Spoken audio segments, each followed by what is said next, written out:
Hej mennesker. Jeg ved ikke helt, hvad det er, jeg skal lave i dag, men jeg tænkte måske, at vi skal en kaffe. Jeg har bare været hjemme, og ikke rigtig lavet noget, så det er ikke noget særligt svært. Ja.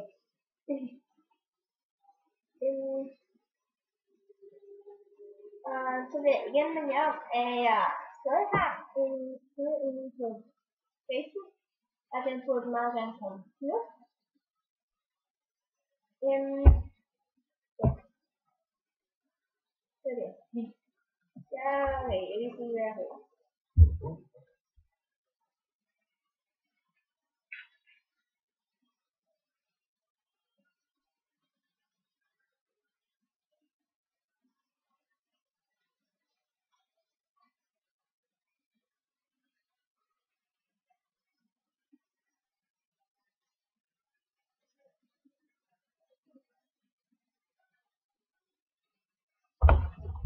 Okay, som I kan se, så er det jo meget enkelt.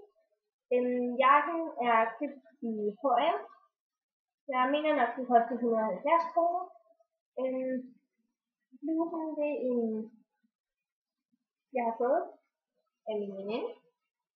Jeg ved ikke, hvor hun har købt den, men hun sagde, at hun ville heller ikke nævne prisen, men det var imellem 100 og 200 kroner. Og shortsene, de er købt i Spars. Jeg mener ikke, de kan fås mere.